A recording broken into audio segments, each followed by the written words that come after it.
Welcome to This Explainer. Today, we're unpacking a moment that literally shifted the entire course of human civilization. We'll be looking through the lens of theologian John F. Walvoord's analysis, but we are not treating this like some dry, dusty academic commentary. Oh no, we're looking at this as a gripping, high-stakes historical drama. We're going to explore the heavy burden of prophecy, the sheer weight of a divine calling, and the staggering reality of what actually happens when the infinite, all-powerful Creator intersects with the profoundly limited, profoundly human reality of one single guy.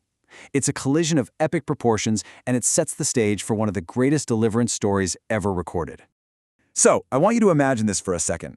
How do you respond when history calls your name and you desperately want to say no? It is the ultimate, undeniable case of imposter syndrome. Before we get into all the sweeping historical events, the plagues, and the massive theological implications, we really need to ground this ancient biblical narrative right here in the deeply relatable human experience of crippling self-doubt. Because as we're about to see, some of the greatest historical deliverances begin with a profound human hesitation.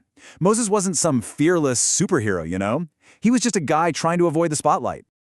I want you to feel the dramatic pacing here and really grasp the staggering stakes of this narrative. Picture the scene. Out in the desolate, quiet wilderness, an ordinary shepherd is suddenly confronted by a bush that is blazing with fire, yet completely unconsumed. And from that fire, God appears to this single, solitary man to command the deliverance of an entire people from the crushing grip of Egypt, which was the ancient world's ultimate superpower at the time. It's literally one reluctant shepherd against an impenetrable empire, propelled by an encounter that totally defies the laws of nature. The sheer scale of this task is almost impossible to wrap our minds around. To truly grasp how this all unfolds, we need to look at exactly where this historical drama is documented. Walvoord's analysis grounds us in the specific, step-by-step psychological and spiritual journey found in the early chapters of the book of Exodus, specifically chapters 3 through 8. These chapters are kind of the parameters of our drama today. This isn't just a broad, soaring overview of a mythic tale. These specific verses intimately chronicle the day-by-day, moment-by-moment reality of Moses being called, fiercely wrestling with that call, and ultimately stepping up to deliver his people. Well, this brings us to the inciting incident of our story, which is defined as a theophany. Walvoord's text specifically notes that God, appearing as the angel of the Lord, spoke to Moses directly at the burning bush. Now, the theological importance here absolutely cannot be overstated. A theophany means the veil is pulled back. It's not a weird dream, it's not an intuition, and it's definitely not just a strong internal gut feeling. It is the Creator of the universe stepping directly and visibly into human history to establish absolute authority. Moses is receiving a direct, undeniable revelation, telling him unequivocally that he is the chosen deliverer of the children of Israel. And that brings us to the mission itself. Detailed in the 3rd chapter of Exodus, verses 5 through 12, the text lays out the overwhelming magnitude of the task. God reveals his grand plan, and suddenly, the fate of the Israelites in Egypt rests entirely on this divine commission given to one man. But here's the thing, God doesn't just bark an order and leave him hanging. He provides Moses with a very specific, tangible promise. It's a sign recorded right there in verse 12. God tells him that after he brings the people out of Egypt, they will literally worship God on this exact same mountain. It's like an anchor in the future, meant to steady Moses for the impossible road ahead. Now, this brilliantly illustrates the intense tension running through the text. We have this massive divine challenge to deliver Israel, colliding head-on with Moses' profound reluctance. The Creator of the universe is issuing a direct, world-altering command.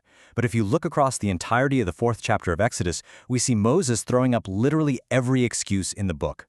There's a surprising, almost unbelievable irony here, a mere mortal actively trying to decline a job offer from the universe's ultimate power. He claims he's not eloquent, he claims the people won't believe him, and he essentially begs God to just send anyone else.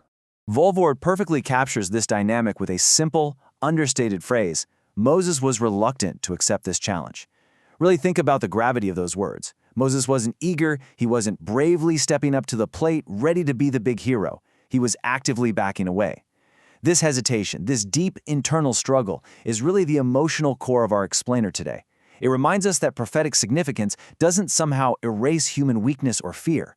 Rather, divine power chooses to work right through those exact vulnerabilities to achieve its ultimate purpose. But the absolutely crucial point here is that God doesn't just leave Moses stranded in his self-doubt. To counter this intense reluctance, God provides undeniable supernatural aid. As noted in the source text, God explicitly equips Moses with specific, tangible miracles to prove his divine backing.